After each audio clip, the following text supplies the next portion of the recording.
Our episode tonight is sponsored by the San Francisco AIDS Foundation. During shelter in place, the San Francisco AIDS Foundation is able to provide on-site clinical care for anyone with symptoms of sexually transmitted infections or who might have had exposure to HIV. Learn more about how to receive their services at sfaf.org. Hi, my name is Elisa, and I am the owner of Ethology Collective. We are a new nonprofit that focuses on community-based education, community outreach, and community support, especially in themes of sex positivity and kink. We are also the group running the Chase Not Chase. We also are the people who run the Stampede, the human animal role play group in the San Francisco Bay Area. Yeah, so that's us. If you want any information on us, we're ethologycollective.org. I'm going to go ahead and pass things off to Nika Cherrelles. Thank you. Thank you, Elisa. Yeah. So much gratitude. Thank you, Ethology and the Chase Not Chase, for having us here this year. I am Nika Cherrelles. I am the owner of Nika Cherrelles and the host of the It Cast Real Talk on Sex. This is our third Ask an Elder panel. We are focusing today on how kink can contribute to a maturing sex life. So as a part of the Chase, we're going to be focusing on this conversation with some sexual health experts who are amazing and phenomenal. And really, this is an opportunity to create an open dialogue across generations to eradicate stigma and shame when it comes to sexuality. So without further ado, I would love to have our panelists go ahead and introduce themselves. Let's go ahead and start with Tony. Hi, I'm Tony Bradford. I live in the San Francisco Bay Area. I'm an associate director at the San Francisco AIDS Foundation, where harm reduction and sex positive is a way of life for us. I'm also reaching that age of elder and also had some health issues, and I'll talk about that. So a lot of things that I have to rework as I get older. But as I said to the group before, I am not dead. So I'll be having sex till I'm 90. And I'll pass it on. Yes, as we all should very well be. Sex does not die. Oh. Carol, why don't you go ahead and tell us a little bit about yourself?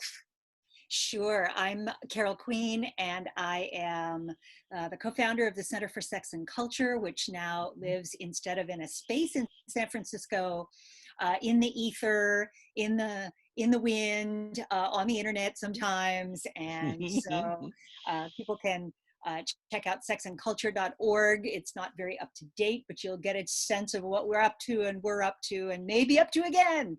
I'm also the staff sexologist at Good Vibrations, a job that I have held for 30 years and a little bit.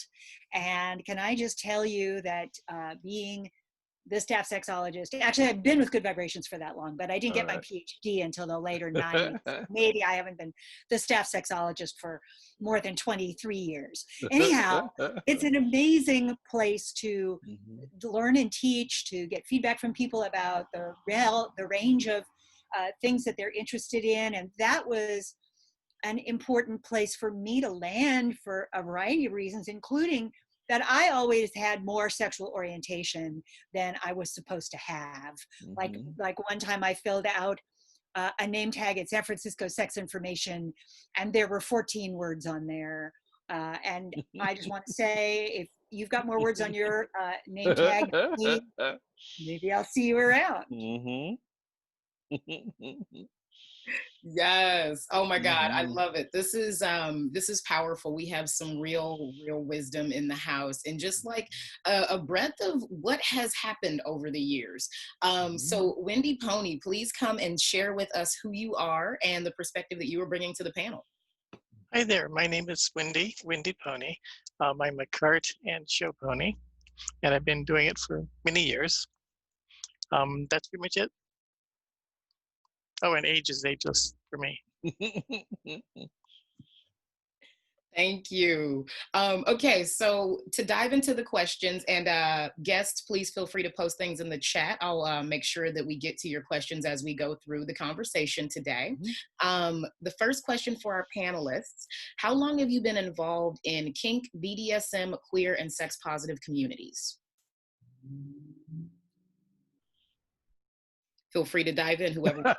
I'm having to calculate it. It's going to take me a couple of minutes. Yeah, I can jump in and start if that's okay. I have been, I came out as bi in 1974 and was one of the founders of one of the early LGBT youth groups in the country with my young gay boy pals in Oregon. And it wasn't too much after that, within the next 5 years, that I definitely got interested in kink. I crossed a picket line of like the women's softball team and some other people to see Story of O when I was in college. And yes, I did. I crossed that picket line. And then it was about 5 minutes later when I started reading about sex positive feminism and the sex wars and things like that. So I've been around for these many years around this stuff. And when I moved to San Francisco, which I did to get my degree in sexology, I had already started to do HIV/AIDS organizing and queer organizing in Eugene when I lived there. But I felt like I wanted to do something professionally, that I needed more education. So I came here for that. And so in 1987, 88, 89 was the time frame that I was exploring around San Francisco and trying to find the places that I could be learning more, sort of stepping into my next self, all of that. There were things going on in Eugene, but there were more things going on here. Can I just tell you? Some of you probably just moved here 20 minutes ago for that very reason, even though this is not as active a year as the year that I showed up. And what I want to say about that is that when I got here, there were at least a dozen BDSM organizations, individual ones for the femdoms, ones for the male doms, ones for the boys, one for the lesbians. There are just tons and tons of individual organizations, and a couple of central ones that sort of kept track of everybody, and everybody was welcome there, like the Society of Janus, one of the oldest organizations anywhere, at least in the US. So it's over 30 years for me. And if you count the pestering my girlfriend and trying to get her to do kinky stuff with me, it's over 40 years. I love that. I was one of those people. For me, I got into being a pony on August 15th, 1999. I realized I didn't have to calculate. I just remember the dates. Awesome. That's a long time. I have, of course, been involved a little bit longer, but that's when I started being a pony. All right. Are you complete, Wendy? Am I what? Are you complete? Define complete. Oh, with your Oh, do I compete?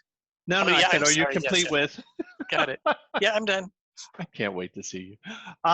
So I'm sort of a closet newbie at it. And when I think back on some of the conservative relationships I was in, a lot of the sex was vanilla. But there was always sort of that bad boy within, if I want to call it that. So a voyeur, big time.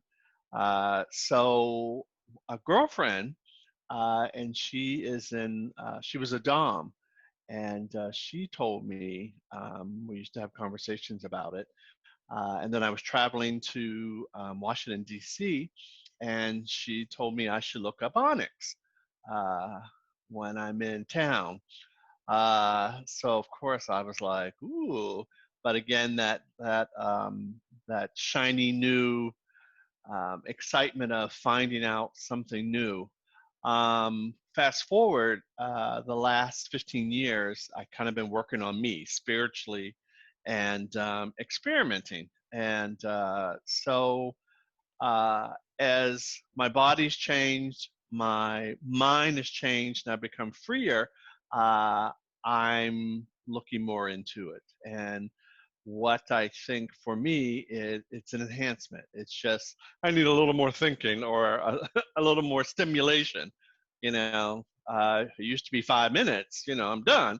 But I think there's such a positive thing about it. It's like triple foreplay, and you can keep it going and going and add to it. I'm pretty good at role play. I was the best top on the 800 number.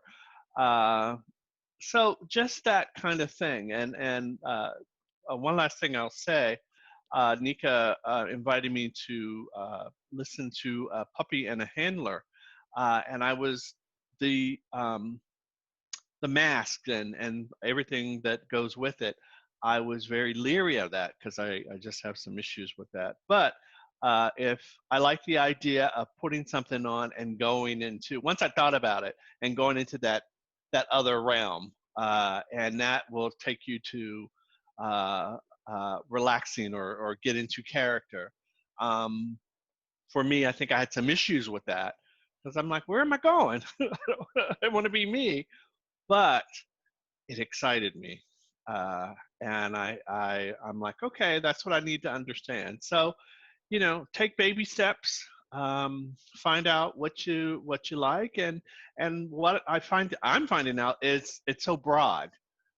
There's not just a leather and a harness. First of all, I didn't even know what harnesses were for. I thought they were accoutrements.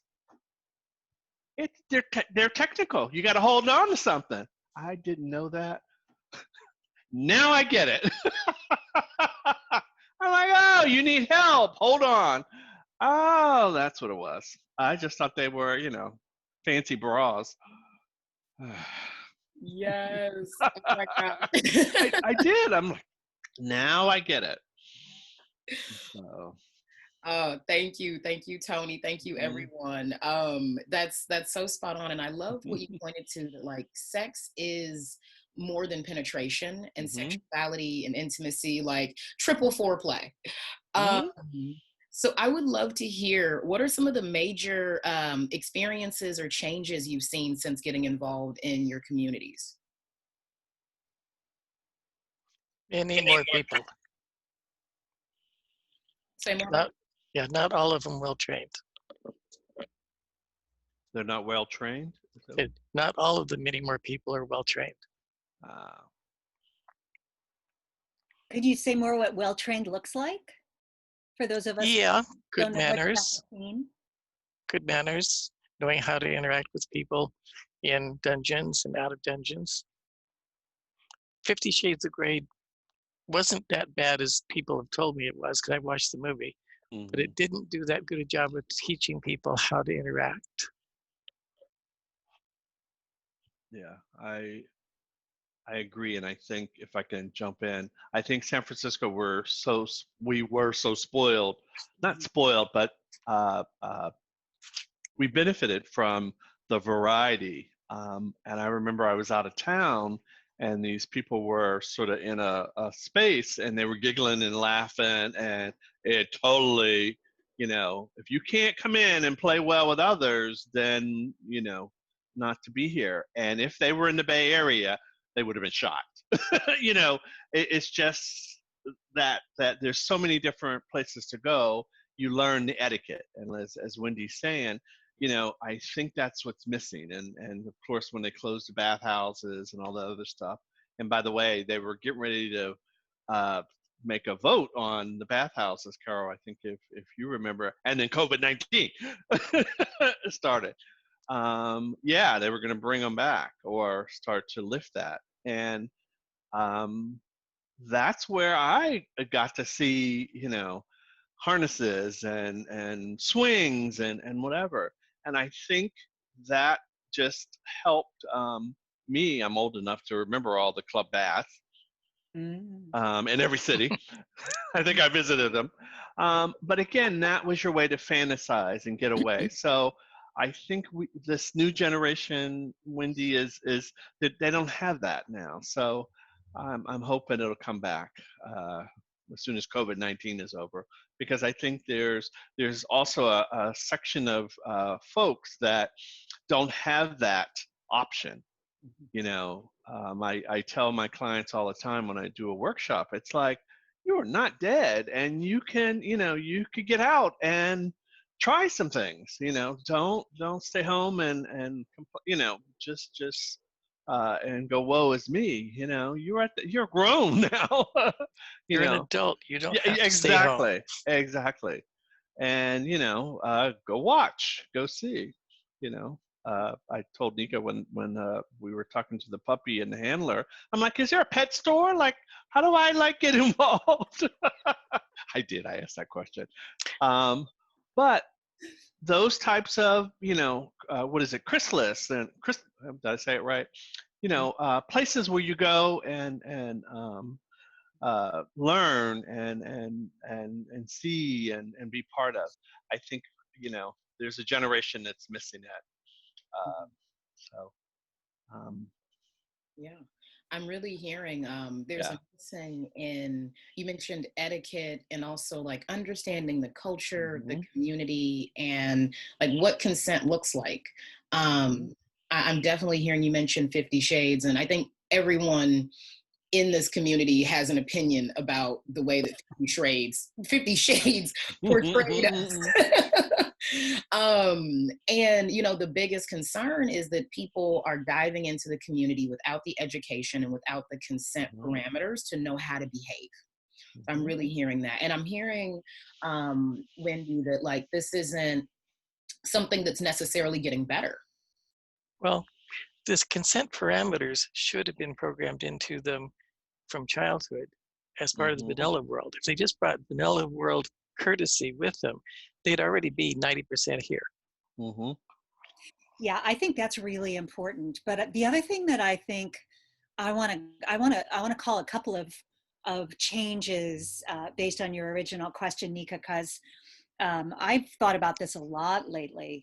I've been thinking about it a lot for probably 20 years.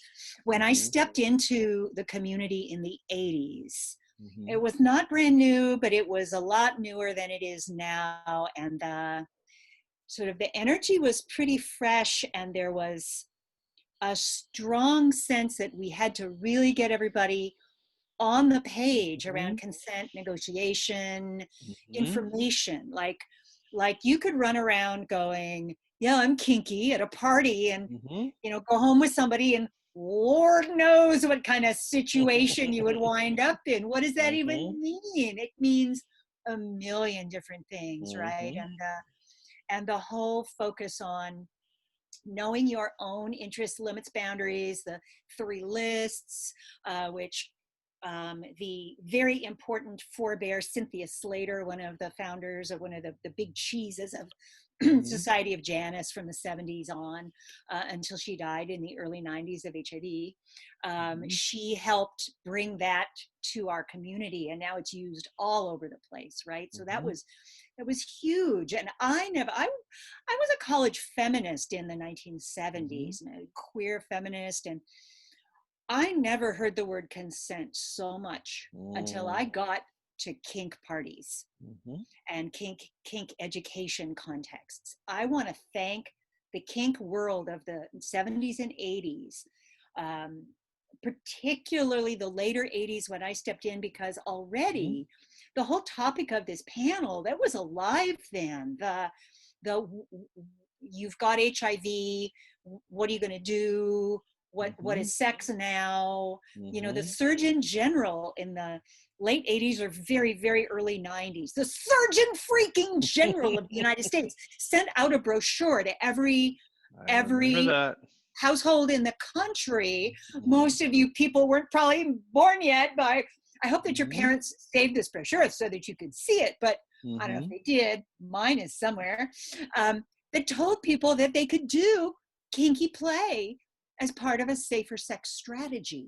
Can you even imagine that happening now? We can't even get, a clear answer about COVID-19. So this was a time of real development about what what the info base was, right? What did Mhm. everybody need to know when they stepped in the door? Yep. If they didn't already know it, and they, vanilla world hadn't taught them to be polite human beings, how could we open those doors for people? So there's that piece that shifted, that began to shift, and ultimately I would argue shifted radically Mhm. when our play went online, Mhm. when we could start to identify as however we did, and never see another human being in meet space and negotiate a scene with them there. We could, Mhm. it was amazing because we could be anywhere, we could be anyone, but it Mhm. was also a place where people who had never learned the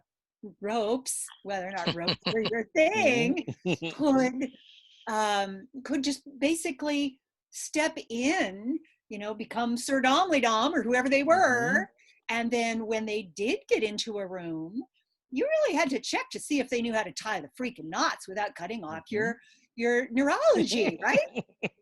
So that Mhm. was a thing. And it, in some ways, it kind of set a stage for 50 Shades. Mhm. And the thing about 50 Shades is that by the time that showed up and sort of turned people on to some new ideas about eroticism, nothing wrong with that. I've been writing smut for Mhm. decades, right? Oh, But I've been I reading want, it.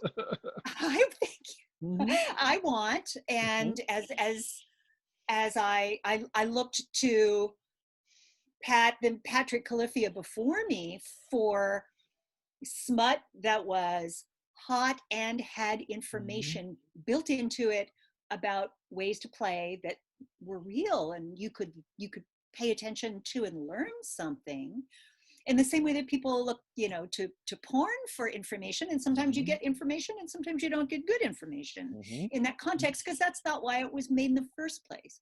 So girlfriend made a lot of money over there pretending that it was a good idea to use zip ties when you did your bondage. It's not a good idea, damn it. It is fun, but no, it's It's dangerous. fun, but you have to be super careful, and and Mhm. if you know to be super careful and you know what that means, Mhm. please go tie everyone up in zip ties. I'm good with that.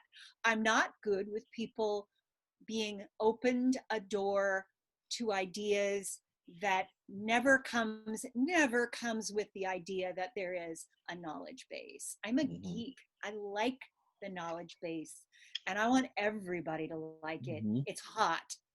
And so that was long story short for Mhm. your question, Nika, but it's such a good question. Thank Yeah. you for bearing with me there. Absolutely. Also, I kind of ranted. I was incredible. I'm like, are you serious? There was a See it. I'm a sex nerd. I was the queen of pamphlets. Mhm. In the 8th grade, I had like a stack this thick Yeah. of No. everything you could know, and I have never seen that pamphlet. Like in Yeah. terms of safer sex opportunities and practices and Mhm. all the other things you could do. Yeah. Oh, Google it. C. Everett Oh. Koop was the Surgeon General. He looked like the Kentucky Fried Chicken Man. Yeah. The Yeah, Colonel giving us sex advice. you I can't make any of this stuff up. No. And what Carol said too, I was a master trainer, or still is. So I traveled the United States teaching classes and teaching safe sex and Yeah. consent if you're HIV positive and the disclosure. Uh, and again, there were certain communities that I could, their health department, I couldn't say penis and I couldn't say, Right. all the, I said them anyway. But we always talked about, I am unapologetically, I still have to do this in my community because of the stigma and, the closeted, the behind the scenes. And you are allowed to do these things safely, try something new, it was amazing how people, I gave them the permission to think outside the box and just trying to keep yourself safe. And I think we don't have a lot of that now. I was managing one of the young programs or the youthful program at the AIDS Foundation. And these 18, 19, 20-year-olds, didn't even know where babies came from because they opted out of the health class. I remember when that video came on, I was not taking my shoes off because there were ringworms, everywhere. Well, these young folks don't even have the basics anymore because, and so they're coming out even more raw and not knowing exactly what to do. They don't know that the stork brings babies? Well, there's been 30 years plus of tearing down our sex education in this country. I don't, I don't want to. Do I want to get all political? Maybe I do. Yeah. I mean, I really think that it's so worth. I was going there with that. I agree. It's been strategic. It's been part of a lot of other policies and things. We could think of them, but that's not what the panel's about. So let me just leave it there. But to say that this is not an accident, that a lot of people don't have much access to the idea that there are lots of other erotic things that they could build in to make a satisfying and a safe sex life. And now again, it's super important for everyone now that COVID is in some ways a sexually transmitted infection, right? I had a hero when I stepped into the scene in San Francisco, Stephen Brown. He was a sex surrogate, a bisexual man. I remember the surrogates. One of the fierce bi role models. That there weren't that many, but there were more in San Francisco than there were in Eugene. I'll tell you that much. And Stephen Brown, because he was a surrogate, which in case anybody here doesn't know that means they are the person that works with a person who needs sex therapy live in person, going through exercises, sometimes all the way up to and including full body sex, right? And there's a therapist who takes notes, they report back to a therapist and the therapist oversees. But Stephen was that guy. And he used to say, if there is only one thing that gets me off and I have to stop doing it because it's not safe, then my world is kind of shattered sexually, right? That's bad. If I have 129 things that get me off, I'm not in as rough shape at all if that one or two things are things that I need to stop doing. And honestly, when we talk about kink, you can add some stuff to your sex life without ever getting into kink. But if you start adding things to your sex life, chances are fair you're still going to start getting curious about kink, because the opening of the door and the stepping across the boundary, that's a really important space for people to be able to access. I would guess that most of the people on the panel, but also here in the room, already know that, right? Have had experienced that in one or more ways. But it's such an important thing to give others access to that which the bigger culture didn't want them to be able to get. That's why I liked getting hold of the Kama Sutra with 49 positions. Oh my God. And then I realized after that, I go, wait, I have over 10 million positions. Ooh, nice. Yeah. We have a comment from the audience, from Irish. That's why Irish. That's why I've always raised my son with sexual education as a progression. He is 17 now and exploring his own sexuality, and I'm proud to say he is being safe. At least I hope he is. He has the tool. And thank you for saying that, Irish, because also I dole out condoms everywhere where I'm at, and I get young parents or parents of youngsters. Oh no, he doesn't need them, and I'm like, he needs to practice. You take them home and let him try them on. We were taught, did you put it in your wallet, and then what? You got change? Then you put it on after you fumble and whatever. And when I say that to parents, they're like, oh yeah, put a bowl, put them on the cocktail table. Let him try the different colors and sizes and find out which one he likes. And then for the women, sometimes they come by and I don't need any condoms. Yeah, how about put them on your toys? Yours is, your friends are blue. Right. Or If you I'm do giving it. it to you free, right? So think past the just putting it on to stop a pregnant, but that simple one. And then the last thing I said to the parent, I said, "And your sheets will be nicer."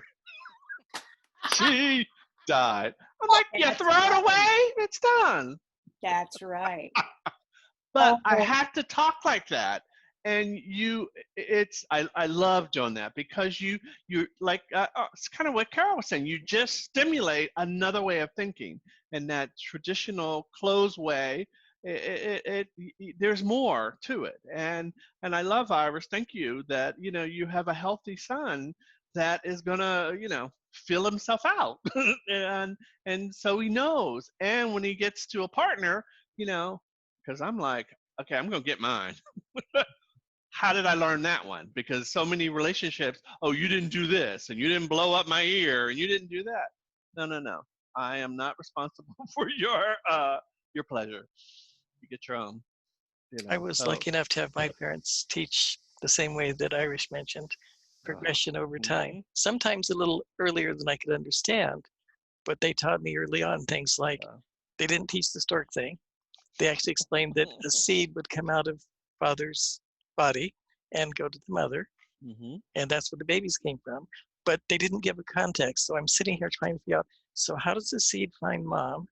Because I'm imagining it coming out and floating around for a while in the air, trying to find her all of them. There must be a biometric somewhere I don't understand here. That came later.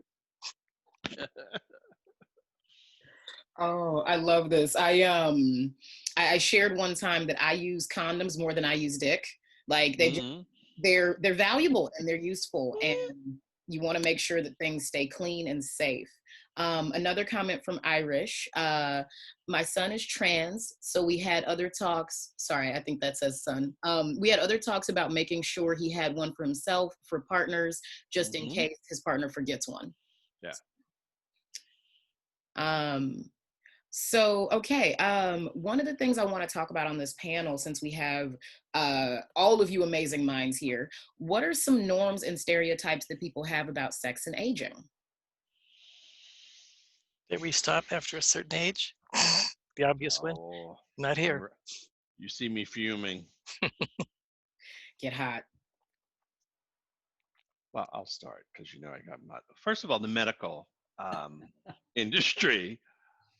So I, excuse me, as the doctor said, decades of use. Um, I love that one. I almost killed me. That's good. Um, I had kidney stones, and then my kidney stones turned into my PSA level was high. Then I had a biopsy and a small amount of cancer in my prostate. Luckily, I'm cancer free. But my urologist, as he was, and he's the one that I got jewelry, by the way. So that's for those of you who know what that is. Um, he's talking to me, and then he says to me, "Well, your penis is on vacation," and I'm like, "Well, I don't know about you, but mine is going to Ibiza, and I'm going to hang out with some young folks." Then he gave me a questionnaire, and it was all about erection. Do I need Viagra to stick it into something? And Mhm. I was like, dude, you got to have another survey. This doesn't relate to me. Like I don't, there's other things to do, besides getting it hard and sticking it in something. So the biggest thing is the frustration from him at my age thinking, I just need the rest. And when you're going through some medical things, you're going to try it out. Okay, I might have been glowing in the dark with radiation, but I had to make sure it worked.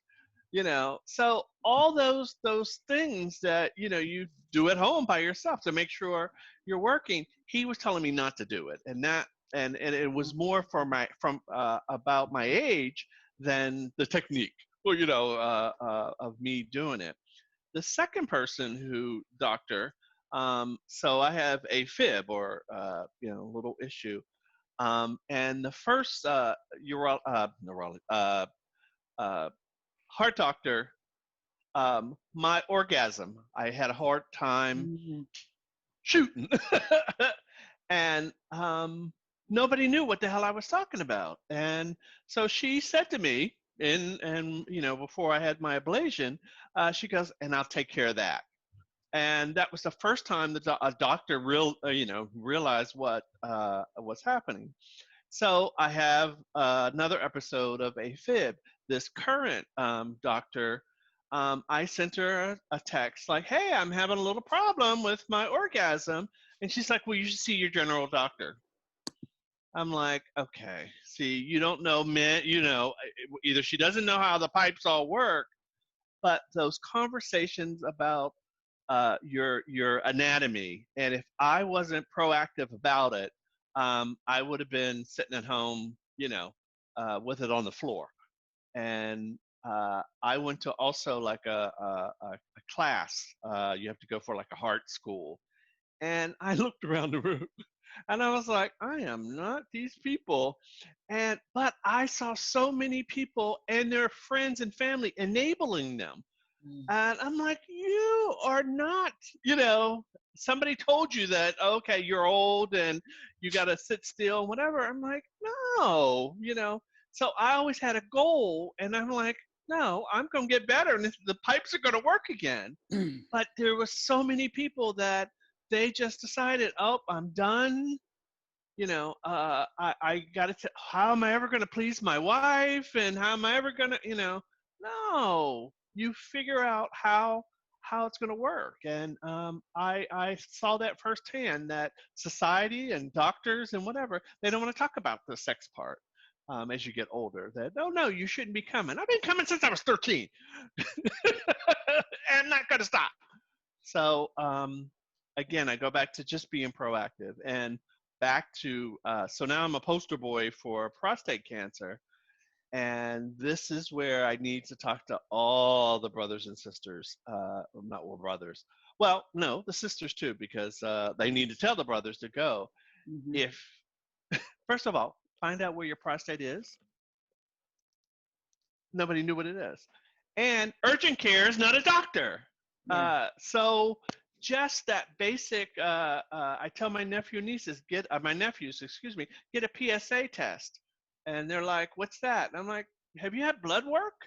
So there's so many things that men I'm finding out now, and they're just not discussing it. And so now I got so many people from high school, then they found out that I had prostate cancer. They're, confessing, or they're going through it now. Mm-hmm. And the early signs, and you need to figure out, and this goes back to cock rings and, rawhide and tying it up. And so I wish, Carol, I wish I was like, I want to go on tour and like, teach guys how to, you ain't going to sling it like you used to, so so you got to figure out what is it going to do for you and what you actually can do. And there are so many things to add, like and for those of you who just came on, there is a voice activated butt plug. I got that in my email from one of the sex sites.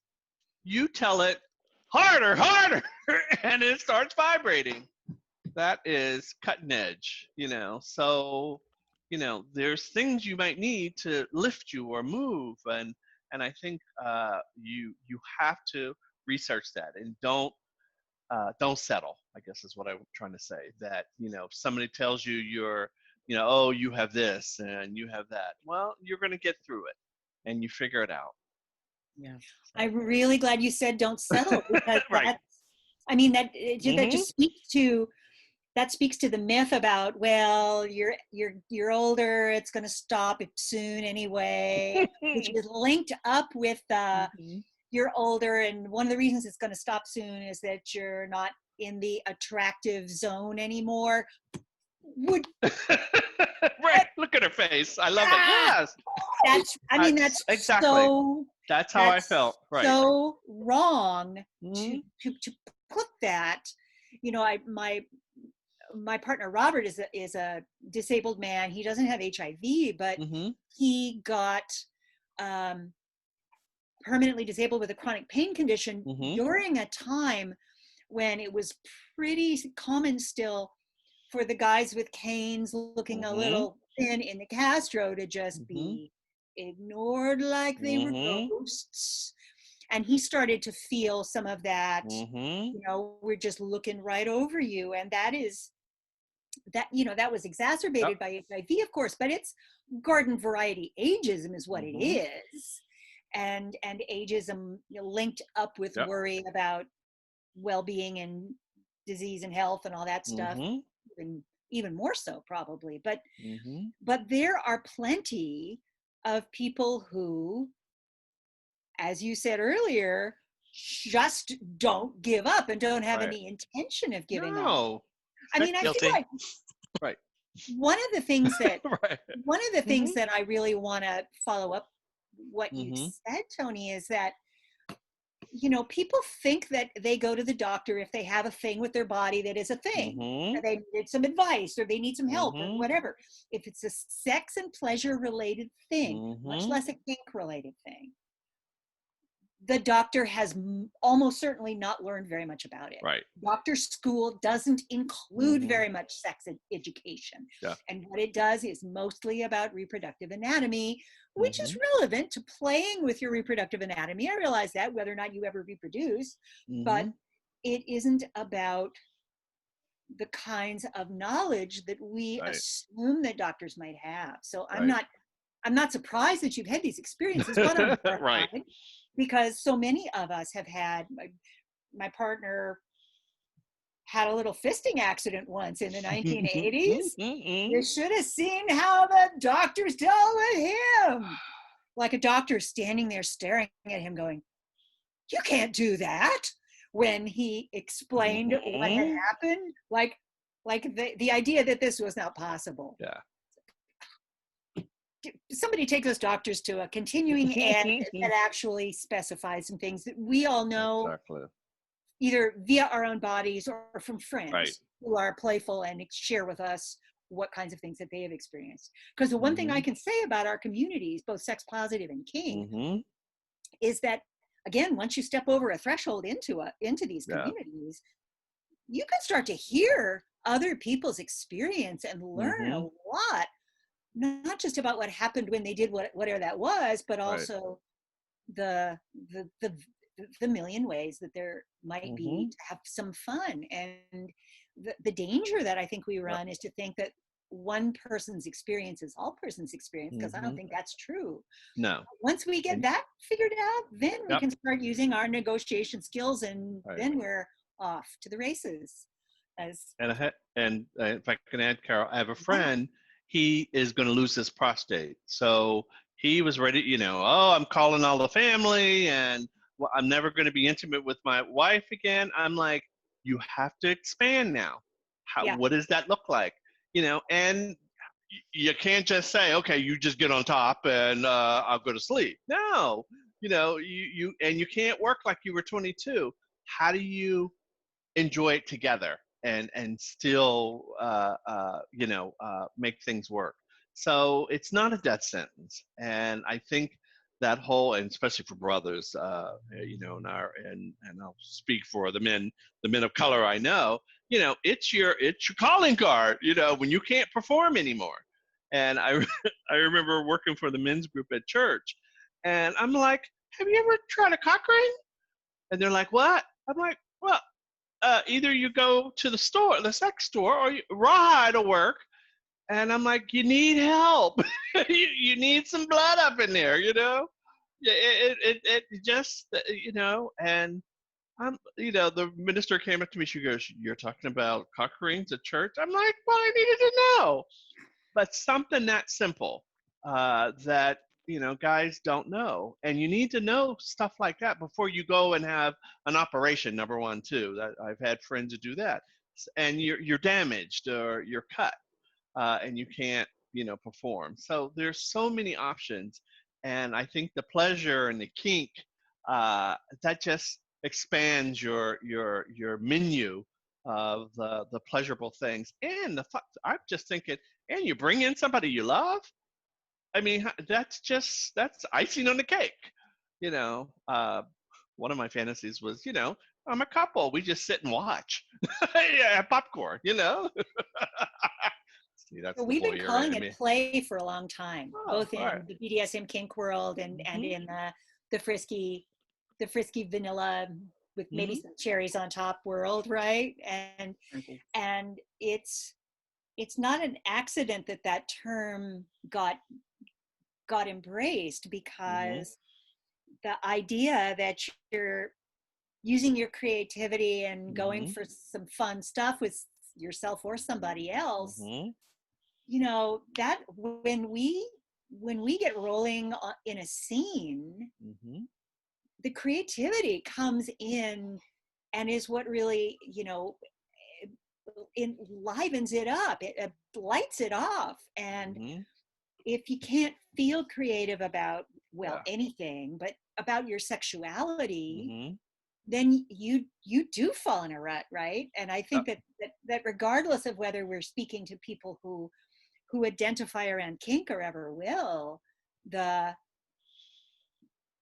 option for change is what saves people's lives and saves their sexuality. I love that we're talking more about sexual fluidity in this day and age, but I always try to remind people that that doesn't necessarily mean that they're gonna turn, you know, bi or non-binary or whatever at midlife. That's not all that it could refer to. It could refer to the fact that your sex life and your body shifts the messages that it gives you, and you need to listen and follow the path and pay attention to what your body and your mind are saying to you. Yeah, that's huge. You're both speaking to exactly why I created this panel series. You know, I tell people all the time, you're not going to have the same sex at 15 that you are at 35, 55, 75. It's going to look different. It's going to evolve, and your experience of life will be heightened if you can evolve with it.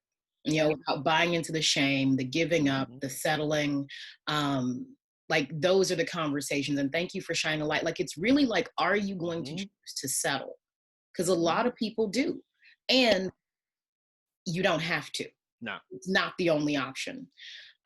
We have several comments in the thread. I will try to get to everyone. Woo, we lit that one up. I'm not even done. I just wanted to share this one from Irish. Really powerful. I never knew what ageism was until I met my fiance, Jim.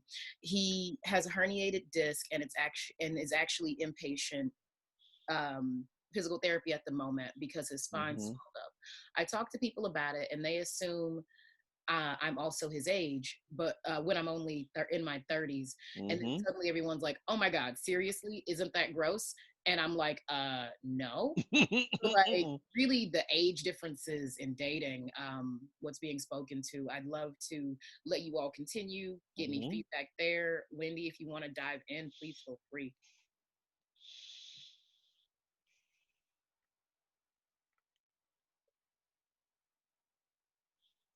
I will jump in with just a thing. I hear that, and thinking back since I was a teenager, I've been hearing that gross business, and you know, I assume it's sort of, well, it's freaking ageism, full stop. But I think it's also like, oh, I can't go to a sex party where people my parents' age would be or my grandparents' age would be, because that just makes me think of, you know, them having sex, and I just can't. And I'm like, look, there are an awful lot of people in your parents' age range that are not your parents. You know, this whole idea that there's something wrong with imagining another person having pleasure and connection.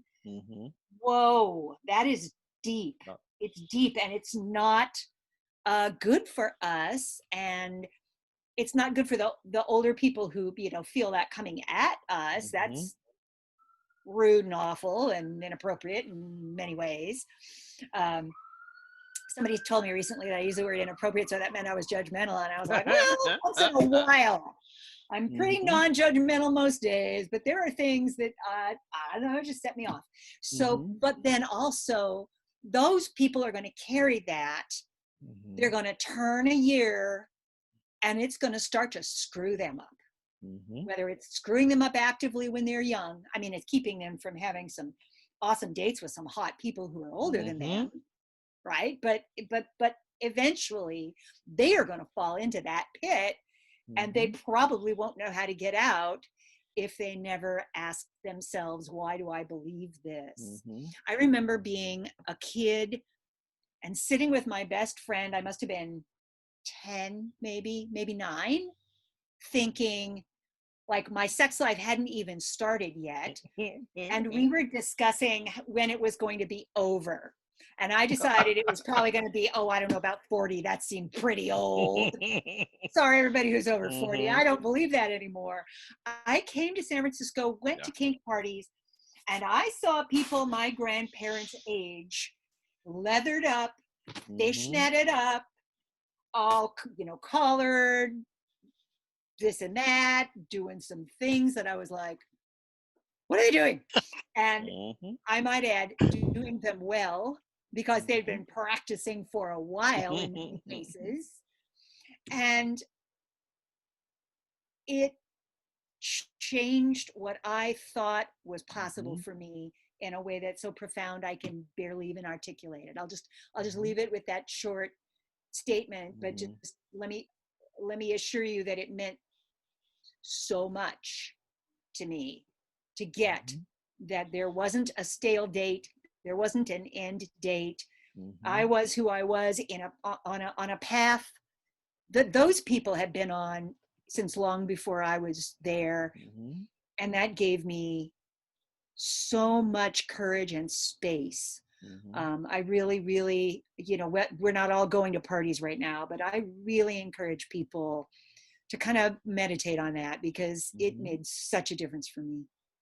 And we were talking about the age difference problem in the panel yesterday too. And it still exists, of course, and it's really annoying for both the older and the younger ones. What I have pointed out to people occasionally, especially the younger ones who are being ageist, as you would say, I look at them kind of funny and say, you do know that time is coming after your sorry ass too, right? Yes. And you better have oil valet ready. I think for me, I was so fortunate to date older men, or and I looked even 10 when I was in my 20s. But those lovers just showed me so much and expanded. And I was telling I had a younger friend over at, for dinner last night, and I said, well, yeah, one of my older boyfriends put a floor-length mirror in the kitchen and boiled olive oil on the floor, and we went at it. And he was like, what? I'm like, that was the hottest damn thing. You figure stuff out, and it just, and when you get with people like that to let you expand and go get, go through, I'm going to get dirty, or it's messy, or I got to clean it up, then you just open yourself up. And what also Carol was saying about fluid. And I remember also in my 20s, I was in New York. And, first of all, in the bathroom, the girls' bathroom, we were all sharing it before they were same-sex bathrooms. But there were women, and then there were men, and there were men and women, and you felt something. And I always said HIV kind of stopped that. But I remember being attracted to so many different people, and I loved it, and there was a freeingness about it. I remember as a kid, when I'd feel that energy, and I always thought, oh, they're going to beat me up. No, they wanted to fuck me. And I didn't understand that. I was like, oh, I'm scared. And I'm like, I missed out on so much because I didn't understand the energy that was going on. And that's what I wanted to say. The energy is so, I learned that at such an early age. And when you try to explain that to someone, and I know all of you, just whatever you're doing, like Wendy, and there's energy when that happens. I tell somebody, I'm like, I want to feel you. I want to feel that passing of energy. And this last guy I dated, he didn't get it. And I'm like, okay, I can't teach you that. You have to figure it out yourself.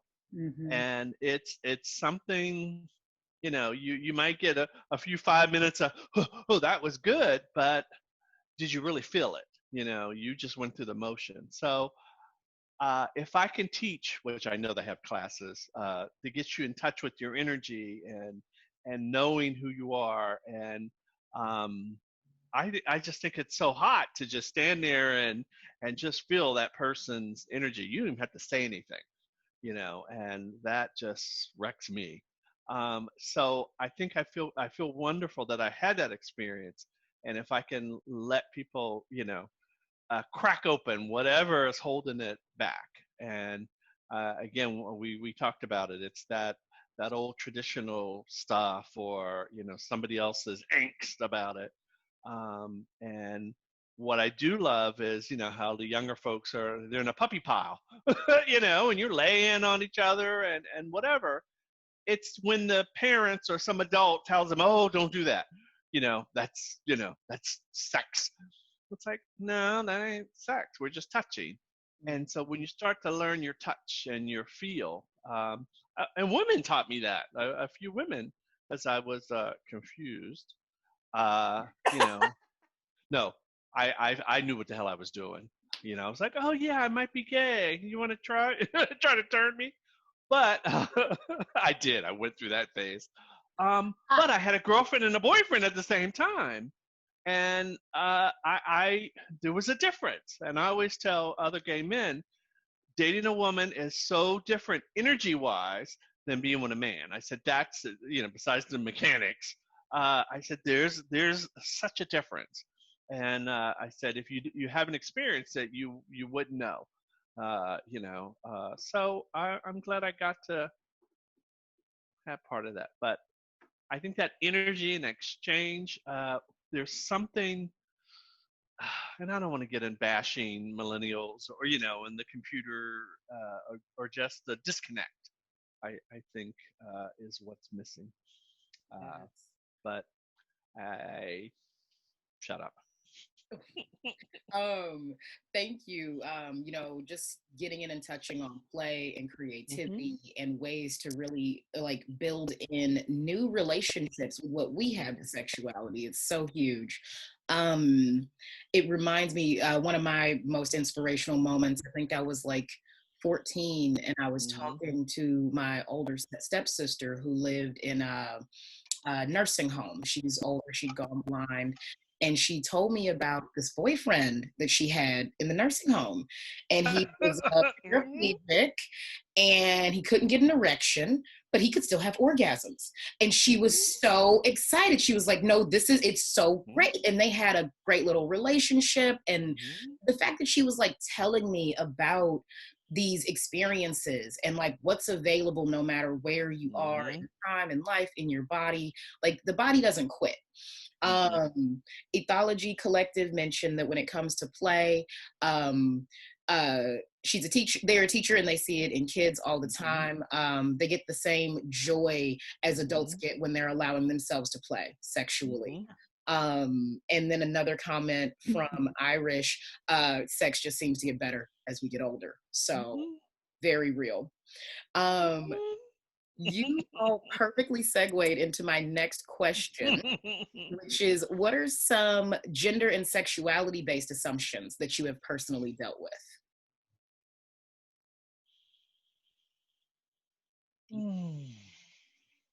Who would like to share first? Well, there's just there was a friend I played with, and again that if you're a man taking on a feminine role, that's a bad thing. So this guy had prostate cancer, so he didn't orgasm normally.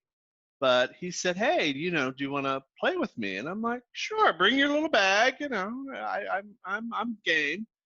Well, he turns into Susan, and it was just that taboo of it. And I had the dildo in my hand, and I went to rub in, come here, Susan, and I had him so worked up, and it was the first time he had, an internal orgasm when we were together. And I was like, wow, that was good. He goes, you were good at the role play. So again, it's, it, even if you go for the taboo but he loved being talked to that way. And you get away from the sadness of it. But then on the other hand, probably that taboo part, I think, is what really turned him on. But find out what your niche is, and don't be embarrassed. I just thought it was the hottest thing. I'm like, okay, I'm good at this role play stuff. But it got me off watching him get off also. So that was another thing I've learned. We're so like, well, I didn't come, but you enjoy the process and how it blossomed. Look at me. I'm like, it's shooting. Right. Woo.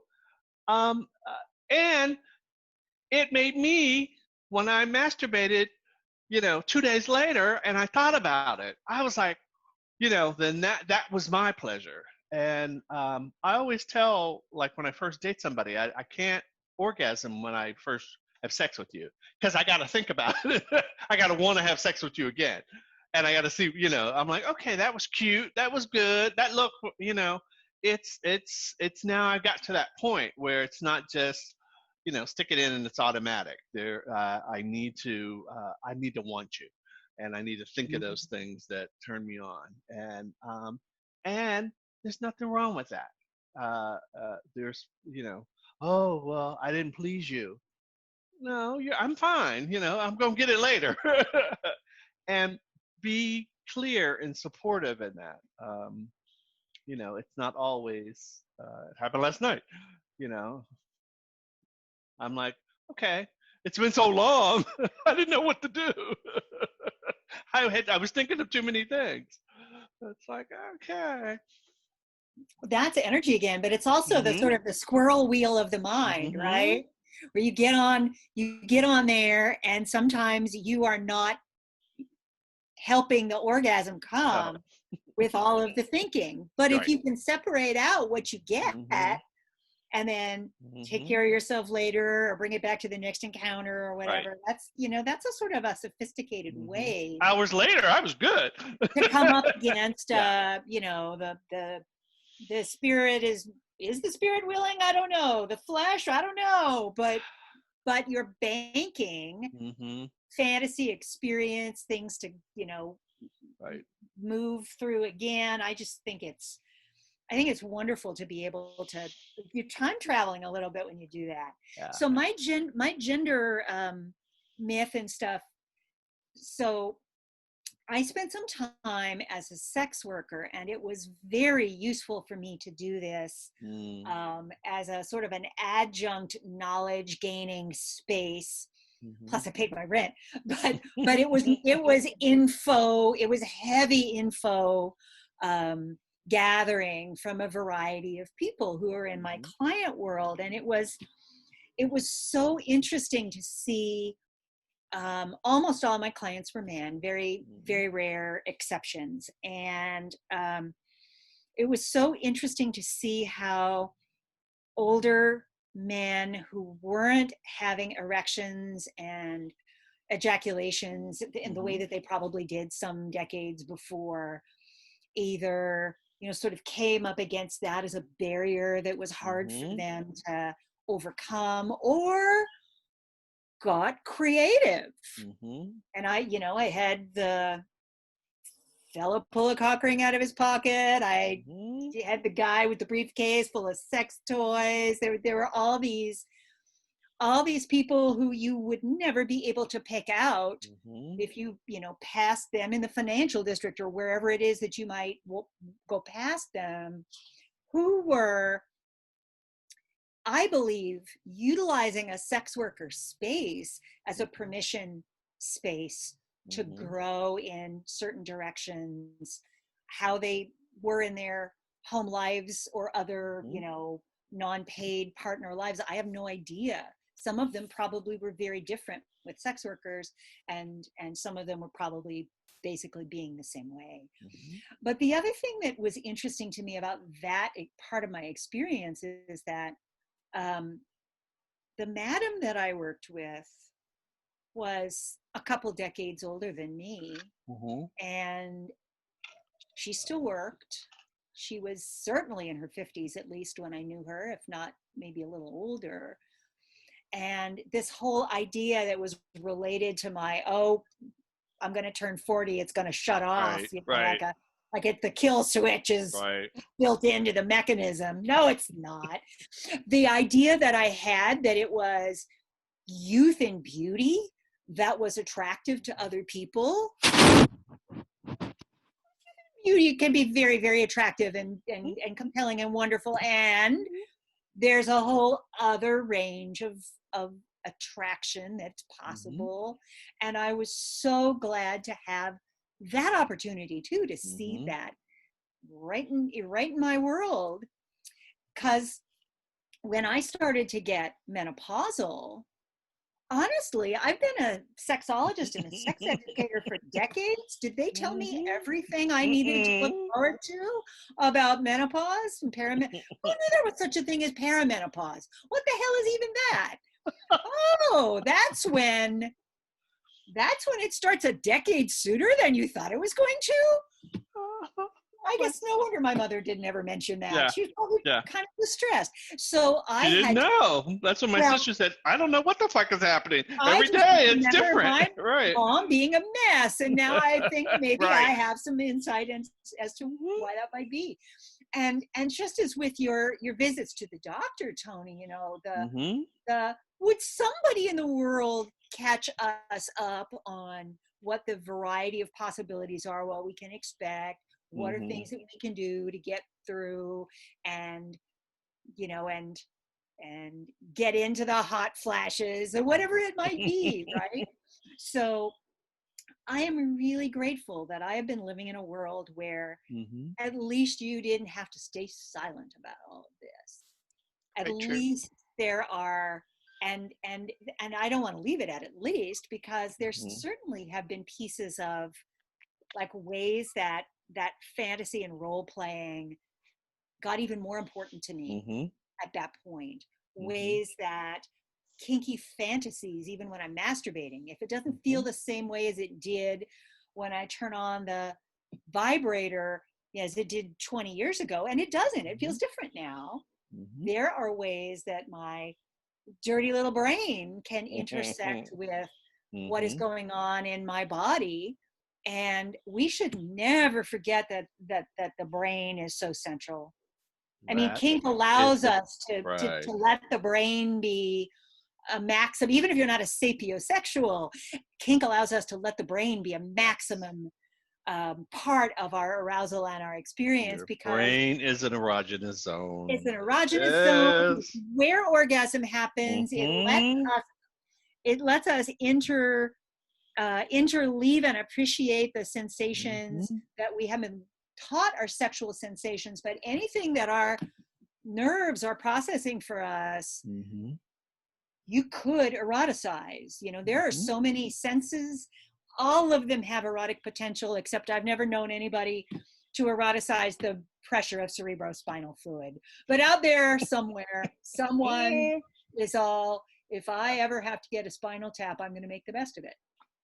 I guarantee it, because we're humans, and humans have more going on than anybody ever told us.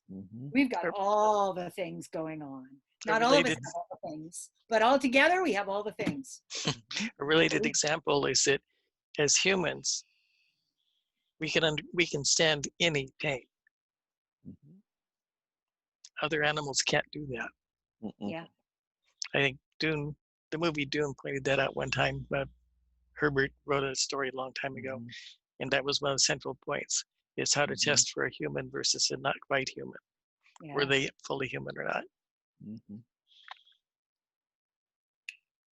Well, I think in my early days around kink, and my first lover, he he introduced me to a few things.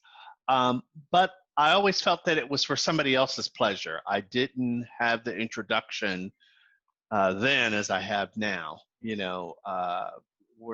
I think that's also the myth around a lot of folks still poo-pooing it. They just see it as, oh, they're running around, in a bunch of leather. First of all, I'm not wearing the same clothes as everybody else. But I went to watch a friend get fitted for leather, and I'm like, oh, this is, you get it measured to yourself. And he looks hot in, in his leather pants. So it is, people have a different, or I did a different perception. But then when you really see how it feels and you get it fitted right, I think it just makes you into something else. And let's just talk about being a big thick brother. I'm in that category now. What do I have to make me feel a little better? So now I understand, or not better, but it's like an armor or I have a whole box of cock rings in there. So if you want one, I'm like, here, and it's this and that and whatever. It's like jewelry. But I would have never, I find them and I'm like, oh, I like that one and I like that one. So I'm fascinated with all that stuff. And those, that crossing over to the uniform or whatever it is to kind of take you there, I'm getting that now. I mean, it's just like whatever you put on to go on a date, right? You put on, your suit and your dress, and you have your lingerie underneath. Okay, let's just talk about jock straps. I have never had so many goddamn, jock straps in my life. And I remember I met this guy a couple years ago, and he was like changing jock straps like every 5 minutes. And I'm like, is he doing that for me? No, he's doing it for him. But that was his way of feeling good. And I'm like, oh, now I get it. Yeah, it's just you're expanding, and like you said, Carl, as you get older, you find all the things, and all of that works to heat that orgasm up. And then I can think about, oh, he looked good in that orange striped jock strap, and then it's in my head as I'm coming. I'm like, oh, okay. So all those little things I think it's fun. I mean, I'm like, oh, okay, that was interesting.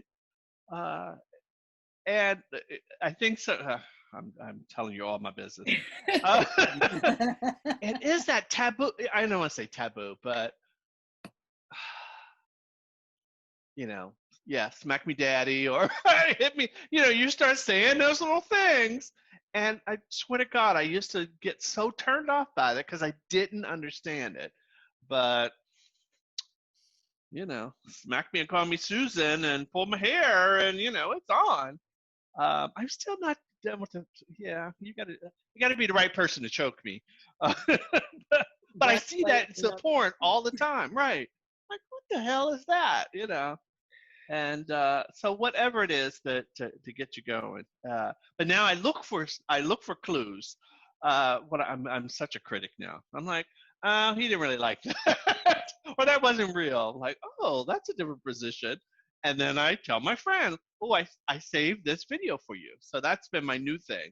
Oh, I couldn't wait for you to see it, and then you share it with somebody else. So that's my difference in porn right now. It's like I get to save it on my, my device or whatever, and I get to show it to somebody else. Oh, you'll like this one. And then it's our little game. So. Yeah, young people would be horrified to know technological hoops we had to jump through in the old days to save any damn porn. Oh my goodness. It was like the dawn of time back then. Oh. How about fast forwarding the tape or the CD? It's like that used to drive me nuts. Yeah. Oh. Um, this is fantastic. So I really do hear you addressing a lot of the like sexually, a lot of sexual assumptions that are there and how to get beyond that. Having confidence, seeing attractiveness in different ways, and like that element of I love the kink community too, where it's like, you know, if I could just put on some ruffles or something with a little strap right here, it's like all of a sudden I just gained like 12 hotness points. Not that they weren't there to begin with. Right. But like it's that internal conversation. We have a comment on your conversation earlier. I was so disappointed in my own generation of elders who did not prepare me for the changes in my body, like perimenopause and menopause, for fuck's sake. Like, yeah. And yeah. I don't remember aunties or my mother, you know, you just didn't talk about it. I don't remember. My father probably did, so she probably, you know, wrecked him on it. But I think you just didn't talk about that stuff. That was so private, you know. My only warning was, sorry, my only warning was the hot flashes. That's the only thing you told me to watch out for. Right. What is that? Right. Yeah. I do have to say, there were certain women in my life that I work with that flipped the fuck out.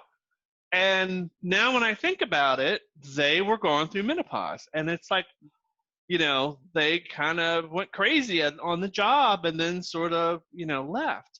And when I think about it, because I had somebody close to me do the same thing, I'm like, oh my God, that's what that was.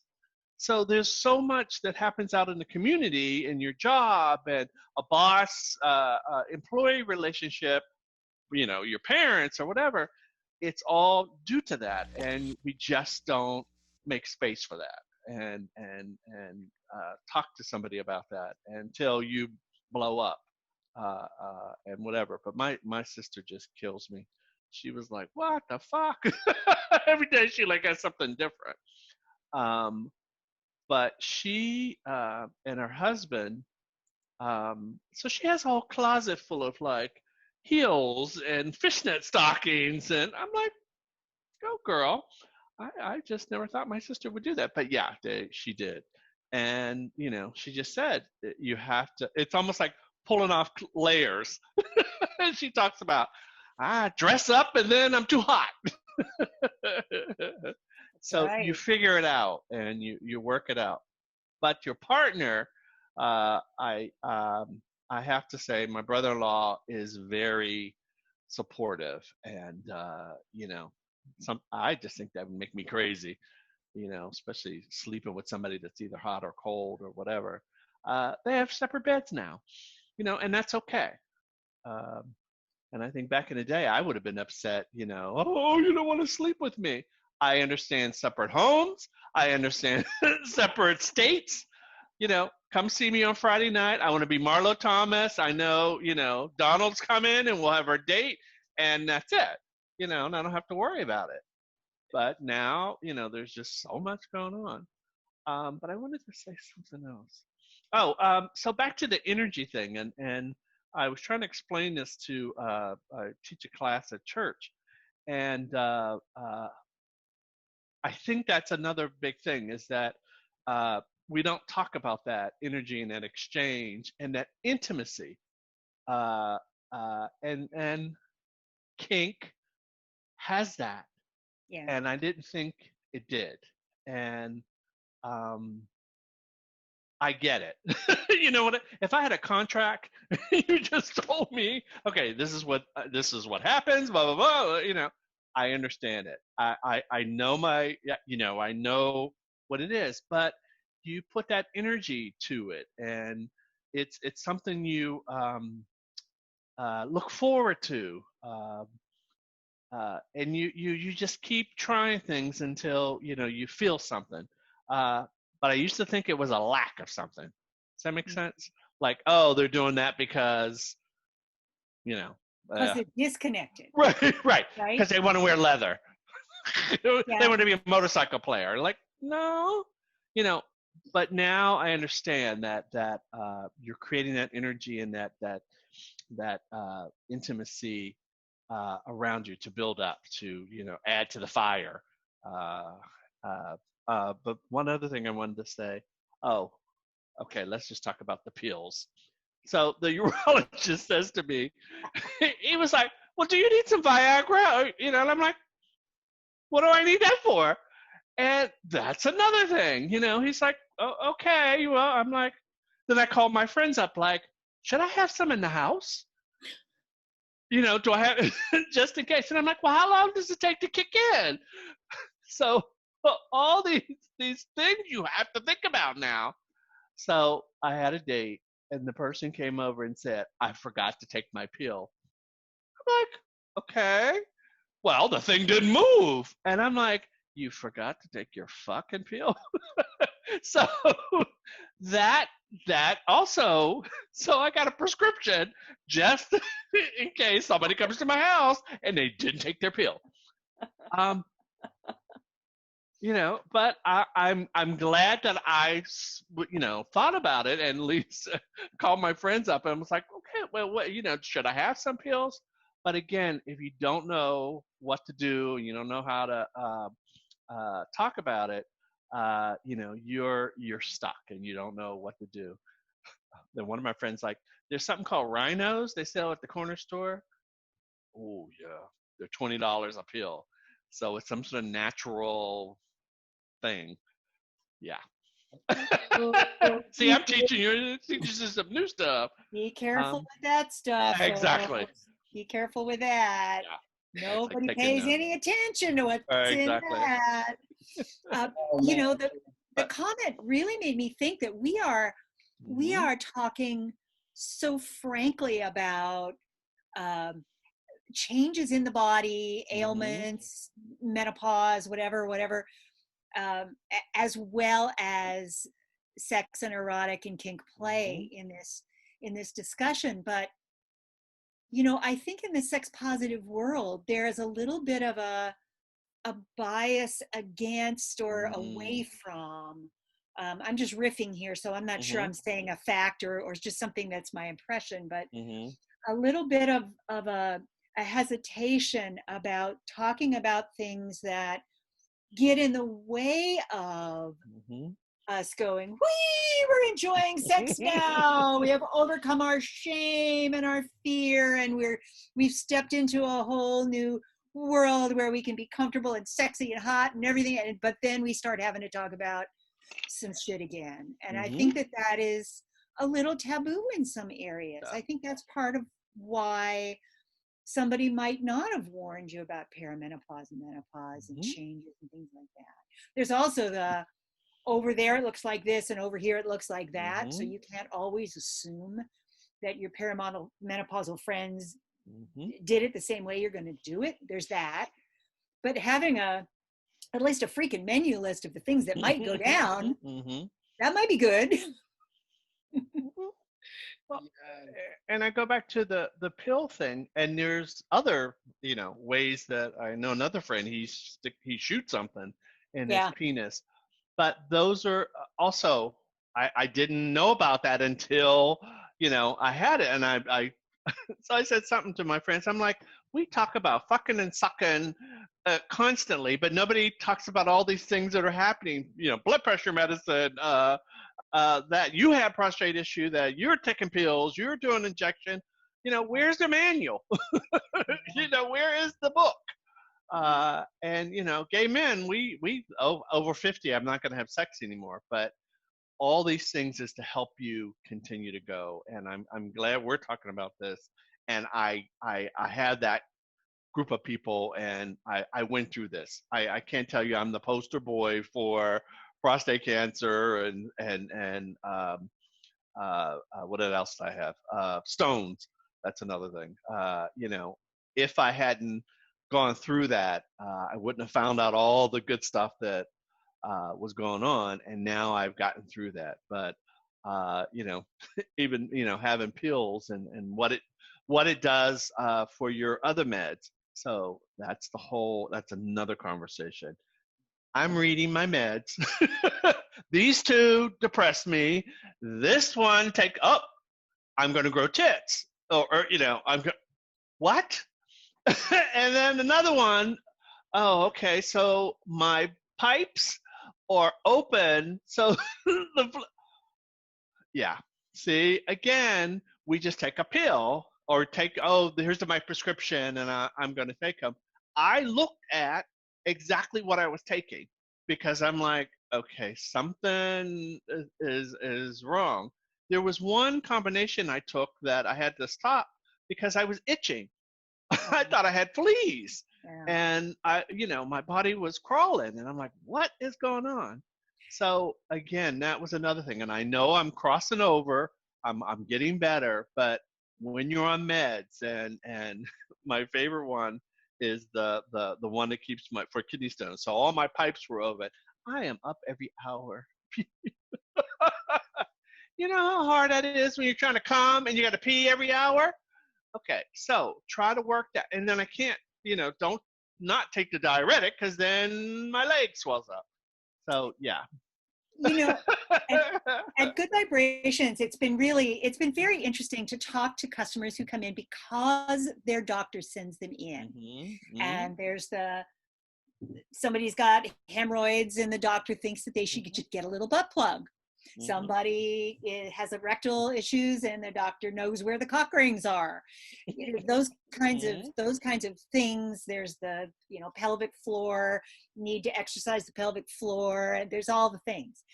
And when you start talking to people who are starting to have some physical ailment related sex changes, and that isn't always just older people, but of course older people, we're in the bullseye somewhere to have some of those kinds of changes if we're lucky enough to get old enough to be in that range, and which beats some of the alternatives, I might add. It's so rare for those folks to have heard anywhere, sometimes even from their doctor, that there are physical ailments that can cause changes in your sexual functioning, but there are also changes in sexual functioning that come from some of the drugs that heal you or protect you in those situations.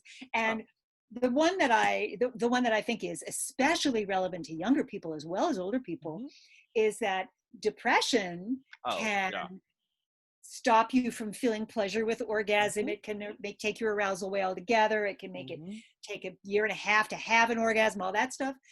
And then you medicate your depression and you feel so much better, but the medication does that kind of thing to you as well. So, right back to what you said about having to be able to talk to your medical providers, or if you're a natural person, whoever the provider is, whoever down at the dispensary helps you figure out which thing to take for whatever it is. Being able to talk frankly about sexuality, all of these circumstances, and how so it important. affects the pipes. So important. Yeah, everything with you. Yeah, no, and and back to even I think somebody asked the question. I don't remember anybody in my family talking about that. It's like, oh, you got the sugar, you got the blood. Well, I'll just go back to even the blood pressure pill. Oh, I'm taking blood pressure. Like whatever it is. I'm like, okay, do I need to take it? Like, how do I get off of it? But it was just, okay, you're on it now. I'm like, no, okay, I get it, but how do I get off of it? Yeah. And everyone just, in my family, everybody's like, oh, I take a blood pressure pill. And I'm like, okay, do you can start to get off of that? What is it? So again, you're not the pills, and figure out what it's doing to your body. Exercise, what's in your diet, alcohol, other party things, cigarettes, all of those things will affect. Can't go up when you go down, especially when you get to midlife and later. But for some people who are younger too, all of those things affect blood flow to the junk. Whatever you like to do with the junk, it could be very old-fashioned and ordinary. It could be very creative and newfangled, whatever it is. If you want there to be sensation and function that way, think about those things too. And most doctors aren't trained about that stuff either. They're like, how much do you exercise? Well, let's just take some walks. put on our little mask. It's like the only thing we can do anymore. We can't go out dancing in a huge group of people who are dancing right next to us. But we can do that, and it makes a difference in whether or not we can get erect, whether we can get aroused. And then if you want, want to get the cock bondage out or put little clips on the labia or any of that stuff, that's your own business. But first, try to get to health, and I mean, that's really what you're asking the doctor to tell you. How do I get to health? What's the well-being space that allows me to have my body back in the way that I need it to enjoy myself? And or what are some other things that my body can experience that nobody ever actually gave me permission or information about? Let's find out about those things too. Yes. So we have a question from Mix Wilcox. I'm curious about what it means to you all to be elders in the community. I'm moving into eldership myself and trying to find my way. I am the poster boy. I'm sorry. I am not going out like that. And we at the AIDS Foundation, we are now creating a new division called HIV and Aging. So again, that's part of the community is living longer because of the HIV drugs, and we're having these same conversations.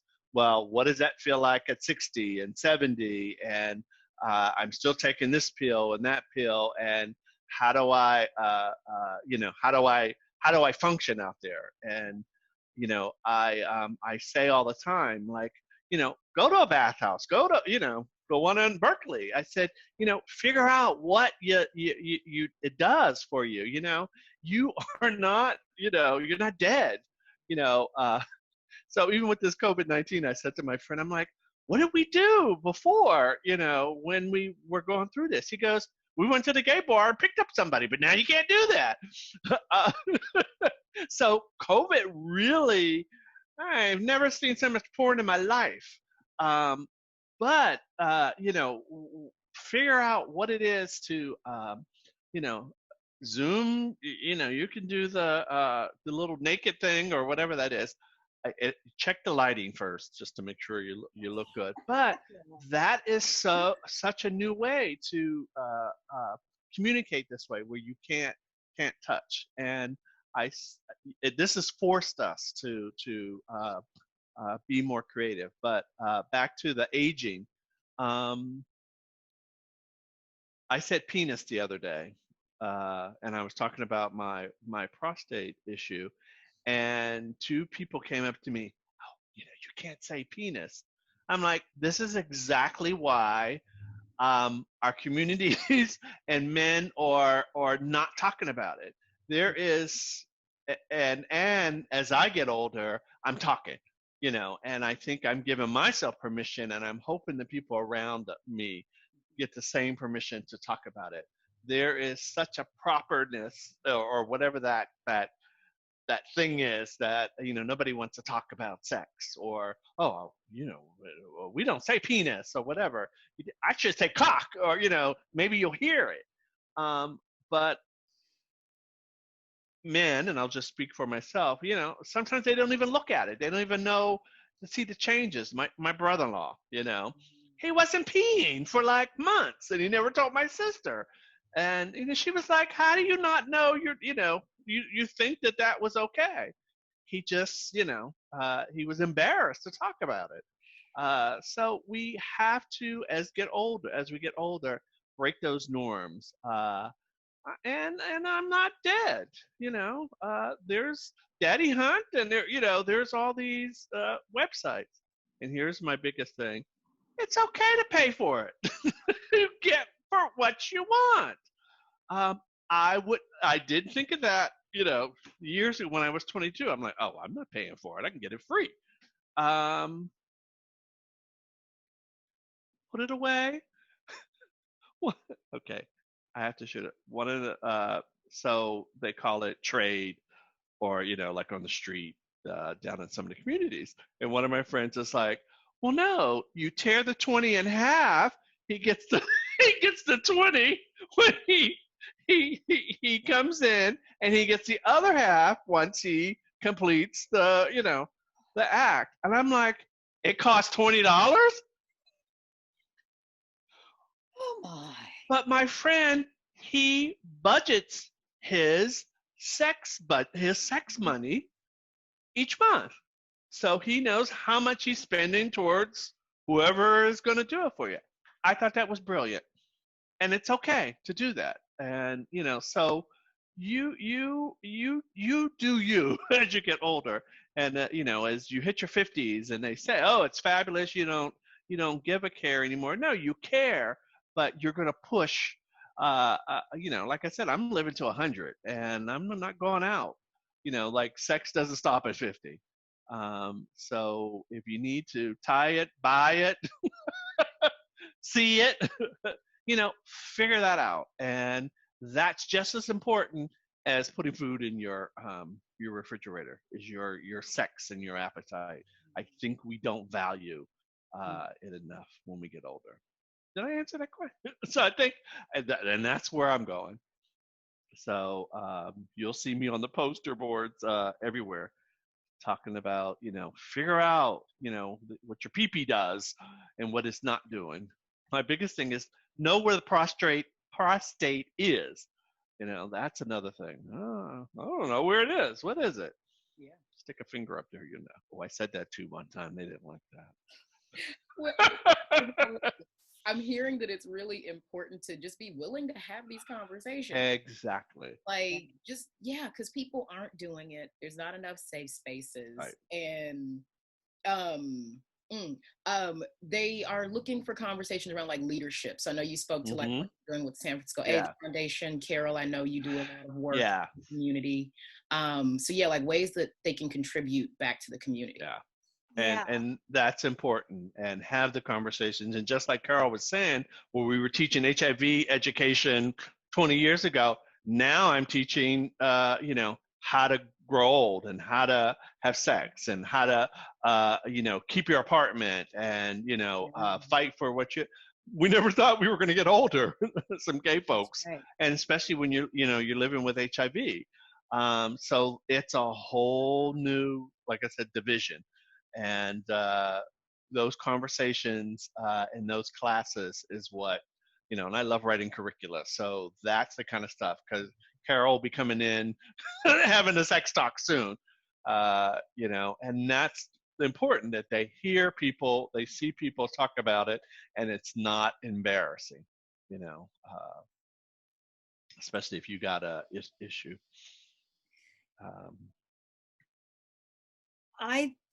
Right on. Yes. And I want to, Wendy, do you want to speak to this one too? I've got some thoughts about this. You guys are doing fine. Well, and Wendy, I love, how long you've been in that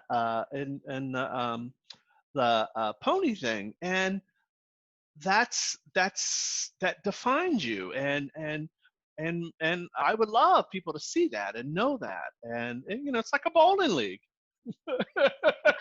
I've been in phony gear for as long as 6 to 8 hours at a time, so I'm used to it. Yeah, I remember the first time I saw it, I was fascinated, and then I understood it. I'm like, oh, okay.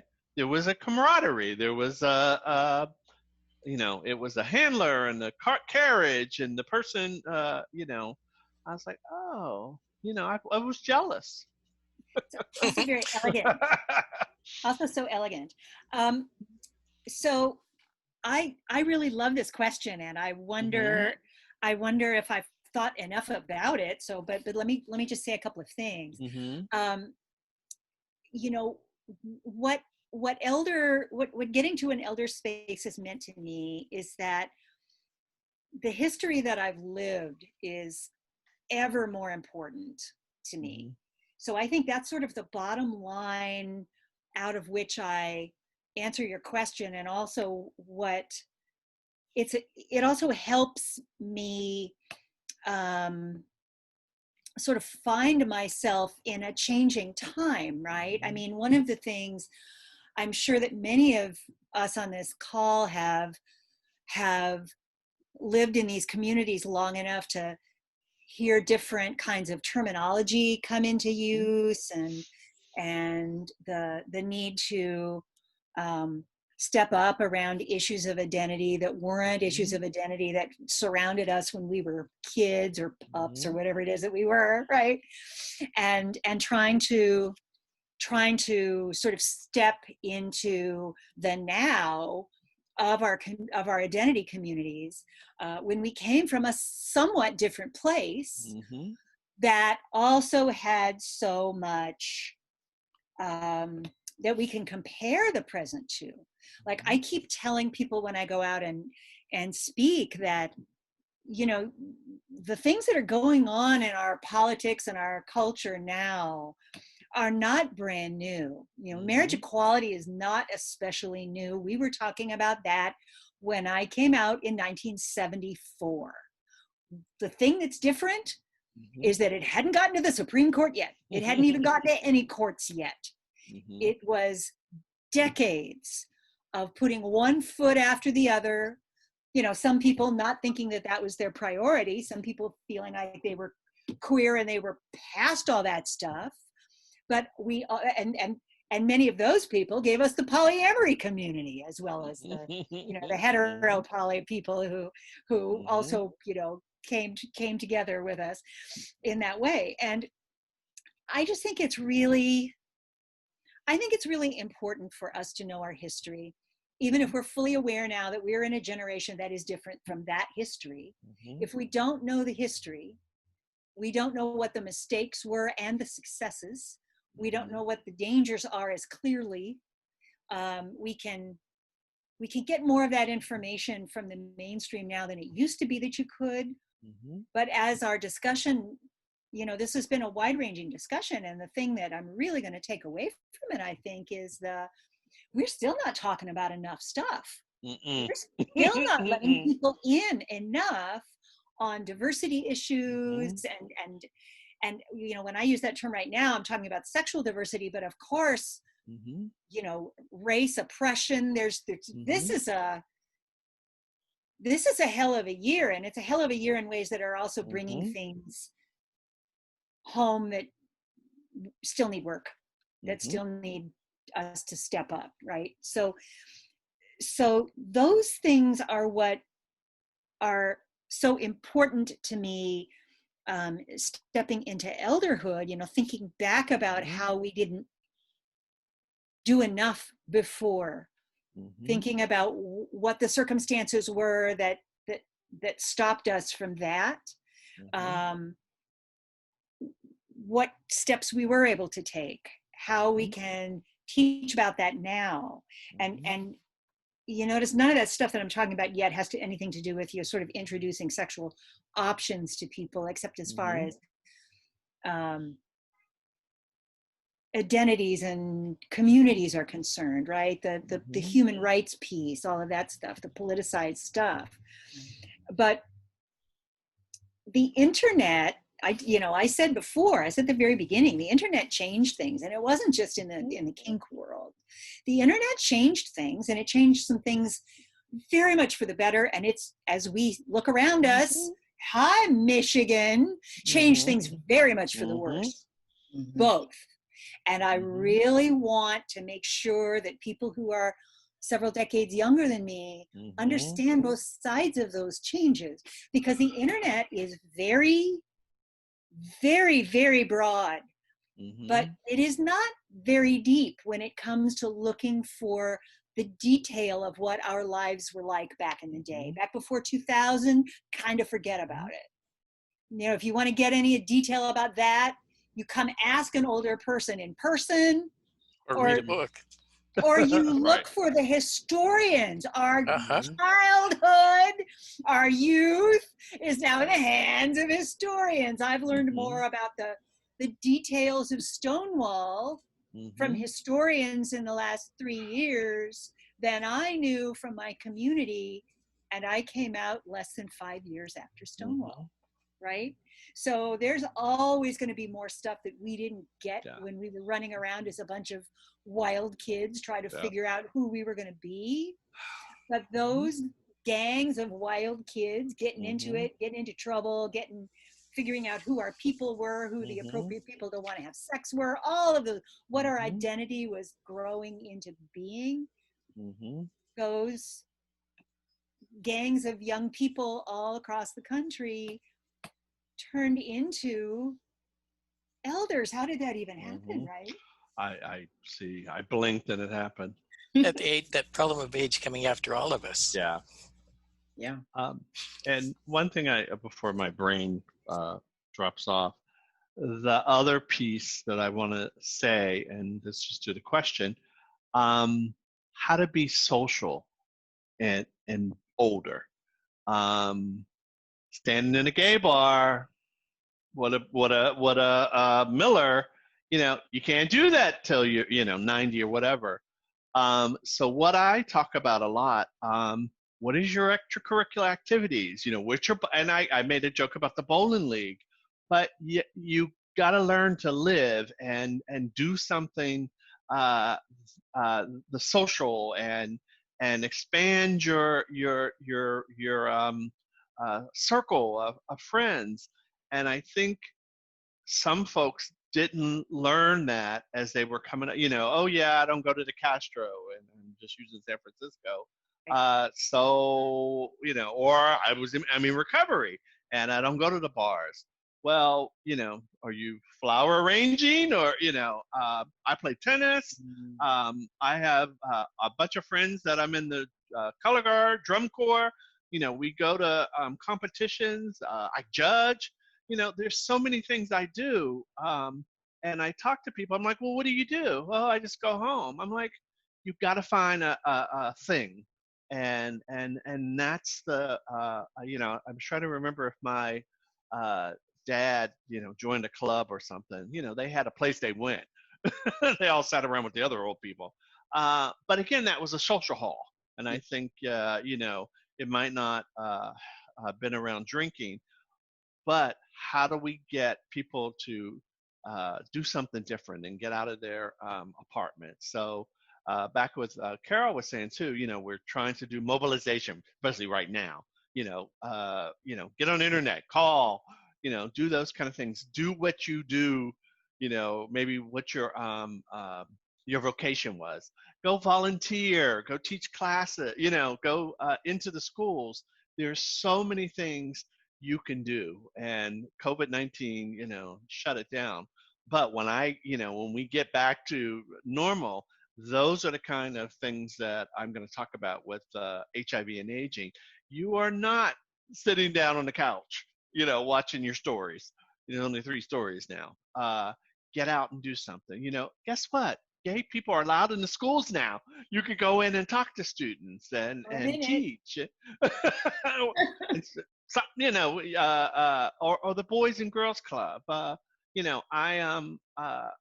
talk about being a mentor to these guys too. Go give back. And I think we just never had that framework. As we were getting older, like we should have been told in 40, like you better start thinking about, what you're gonna do, after 5 o'clock. After CNN goes off.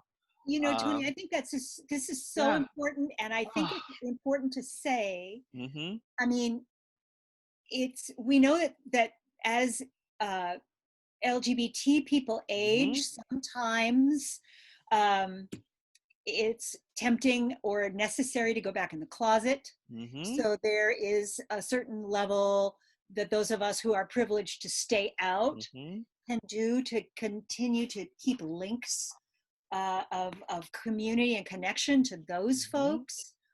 If it's we who are needing to go into the closet on some level, I mean, how many people had to move somewhere to go live with relatives or whatever because of COVID? This is the thing right now, I'm sure.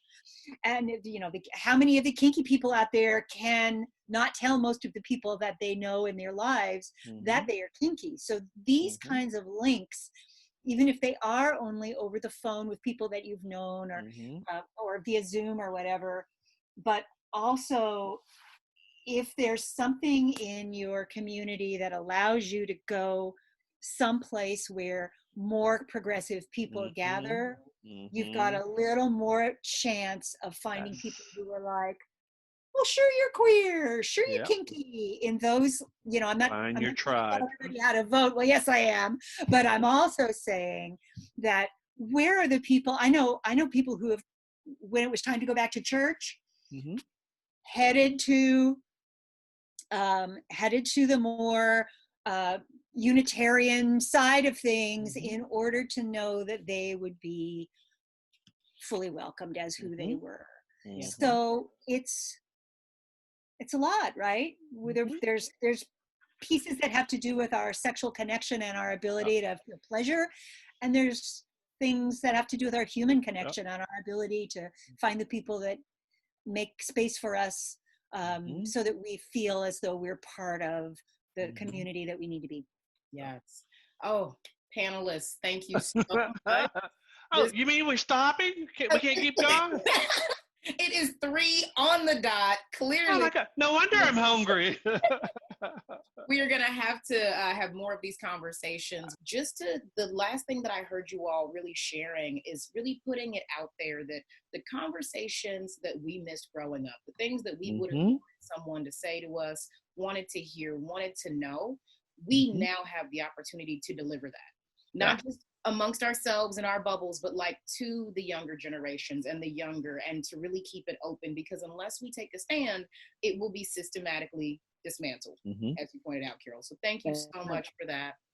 There's information about all of the panelists on the Chase Not Chase website. Please tune in and learn more about us. I'm Nika Cherrelles. You can find more about my podcast on YouTube, the ItCast, Real Talk on Sex, increasing diversity and conversations on health and sexuality.